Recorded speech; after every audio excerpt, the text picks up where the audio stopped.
that healthcare provides our individual organization that deliver medical service to help people maintain or improve their health. So, dapat kita maintain dapat kailangan natin is maintain siya or improve to medical services. So, para ma-avoid nga ito ang mga sakit sa medical. So, ang sa kuha na is kuha na hospitals, clinic, doctors, dentists, nurses, pharmacists. So next is health insurance plans. Health insurance plans help pay for medical expenses such as consultations, hospitalizations, medicines, laboratory tests, and surgeries. Members pay premium while the insurance company covers part of the principal healthcare costs according to the policy. Like for example, kung ikaw kabaya, di ba kabaya, kung ikaw sa company is na kuhaan ka, na-disgrasya, tas ang sa ilang is, kung nagabayad ka sa ilang insurance na kay, for example, na-disgrasya na kuhaan na yun, ako kayo mong bayro nun, tas tuod kayo nagkuha ka sa insurance, gamay na lang yung mga bayaran. So, example sa health insurance plans na i-discuss ni Mr. Sanchez is ang PhilHealth. So, ang PhilHealth din siya ang National Health Insurance Program in the Philippines managed by the government and help pay for hospital bills, doctor fees, and medicine to make healthcare affordable for everyone. So, ang PhilHealth is mun siya ang number one na gina-use as health or medical assistance sa Philippines. So, daan siya yung mga different nga na mga scale benefits. Like for example, sa atong mga inpatient care or kato ang mga na-hospital siya but within a day lang siya. So, health pays for those when stay overnight in hospital. So, na siya yung ginahatag ng mga allowances kung siguro na siya basta ikas pa yung health nga. But then, next is outpatient care. So, muna siya ang mga pasyente nga wala sila na charge sa hospital but gawa sila insurance through kung magpa-check up sila or kanina sila mga minor treatment done with the hospital without a hospital stay. So, next is maternity care. So, kanang mga members sa PhilHealth niya at mga buros. So, pwede silang makakuha ang assistance sa PhilHealth para mabayaran, para makatabag sila o pay sa ilang bill.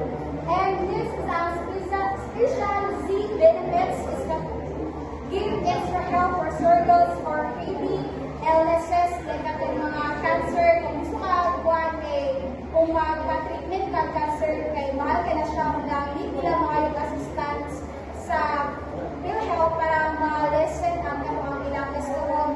And also katong mga kidney problems, so tawag sila sa PhilHealth para ma-lessen ang katuan kung magpa-dialysis sila. And how to become a member sa kanang PhilHealth. So first is na sila online nga kanang registration o nabot sila kanang walk-in nga kanang registration. So mas prefer ang kanang online nga registration kay sa walk-in. Kay kung walk-in ka, nalang mag-linya-linya o kanang dagat na kayo mga waiting area na pinalan nyo i-kuhan. Basta so, ang pinalalan mo dalton is pinalalan mo pag mag-kuhan ka o PhilHealth is need mo of ID or birth certificate para ma-process dahil ang imong PhilHealth application. And next is ilang kilos related to PhilHealth Republic Act 7875. So, ano siya nga law is muna siya ang nag-create sa PhilHealth o establish siya National Health Insurance Program na create sa PhilHealth. Then, ako sila Act of 10606 nga gaamnet sa Insurance to expand PhilHealth coverage, strengthen the national health insurance mandate, and move toward universal health care. And last nga RE is RE number 11223. Universal health care was signed into law on February 20, 2019. So it automatically involves all Filipino citizens in National Health Insurance Program. So, kabantay mo man sa inyong mga parent or mga kailan yung katrabaho under sa government. So, before sila magkuhan, kinalan sila magpasa members sila sa PhilHealth or kung hindi sila member, kinanglan sila magpa-member sa PhilHealth. And ang ganito ito is na sila yung mga budget na ginakuan. So, na sila yung duwa ka main source. Isa is ang government nga gikan ka budget and ang second is ang people or kato ang member. So,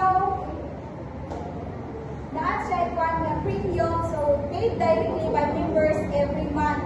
So, ang katong mga employed nga mga members sa PhilHealth, ang ilahang sweldo ginakuhaan na siya automatically sa PhilHealth. And split na ang magbayad anak sa ilang kag-yes ang maliog sa katuang sa member. And second is self-employed. So, ang katong mga self-employed or katong wala na trabaho sa kanang mga government agency or katong sa mga company, sila may voluntary nga gaadto sa PhilHealth para magbayad sila ang membership. And ang sa indigent, like atong mga people nga mga indigenous people, ang members sila sa PhilHealth but ang gabayad sila ang fees is ang government. Also po ang senior citizens o mga PWDs. Next is all about healthcare providers. So from the world healthcare providers, we are the people who deliver medical care to anyone who needs it. So healthcare providers are professional individuals and trained to deliver medical services. The core of healthcare providers are to promote wellness, prevent sickness, diagnose disease, treat injuries or illness for the community, and also they follow ethical standards to ensure the safety of the patient and to ensure the trust of the community. So here are the examples of healthcare providers. The first is hospitals to treat emergency treatment and who receive procedure checkups. Doctors who examine patients, dentists who examine mouth. Next is nurse who provides hands-on care. Pharmacist is who is responsible for doctors' prescriptions to provide the correct dosage or drug usage. And lastly, diagnostic laboratory who analyze samples and conduct a test to generate an accurate medical data from the doctor. So that's all, and all of the I mentioned are all professionals, and which is we are important to our community because all of us masakit mo tinatanan. So kailangan nato ang healthcare providers kay para ma-follow up ang mga health permit. Anato sila permit magtabang sa ato. So next is government agencies related health, life insurance. Government agencies oversee the public health service and provide health insurance or regulate insurance companies. So muna sila mga agency or companies nga galantaw sa mga public public clinics, public na mga health programs, make sure nila nga tanan mga companies or clinic na follow din sa mga protocols o dili sila mag-cheat sila ang customer without labi na sa insurance nga like for example is ang insurance na madawatan sa itong pasyente is or itong tao is 100,000 pero ang yata na may 50 lang daw. So muna sila ang maglantaw nga dapat dili 50% ang yata daw 100% din para make sure na pasyente makadawat yun o kwarta nga insurance nga makasave sila kasi Also, mga pagod sa ilang makalas po sila sa ilang mga bayaran sa mga bills. Also, next. So next is Department of Health. So Department of Health promotes and protects public health through healthcare programs and services. So muna sila ang gawa sa programa mga libreng bakuna para barangay. So sa alam sa mga bata karon para hindi sila dili may sa mga sakit. So next is PhilHealth. So provides health insurance coverage to help Filipinos pay for medical. So ako, example ako na admit sa hospital kung sa Linky. So nakabayaran yun na 20,000. So tungkol sa PhilHealth, minusan akong mabayaran. So yun ang siya 20,000. Next is Insurance Commission. Regulates insurance companies and protects policy holders. So example ako na bahid ko sa insurance, life insurance. So katong kung kumpanya nga akong bayaran, isula sila na tuman sa ilang mga benepisyo.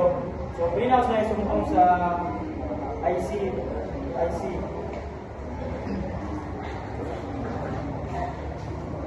So the next one is government assistance related to health and life insurance.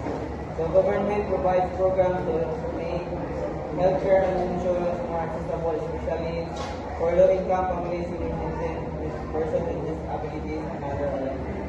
So government is the provides of health and insurance program para mas affordable and accessible siya. So for like for example sa kanyang ganito na diba kung ananay mo hospital niya, the more kung tuloy sa hospital is the more kung magtaas ang bill. So with the help sa PhilHealth and insurance, so malisan siya ang bayaran. So dapat din na sa organo katabang mga especially gid sa kanang mga low income bitaw mga senior citizen o mga PWDs.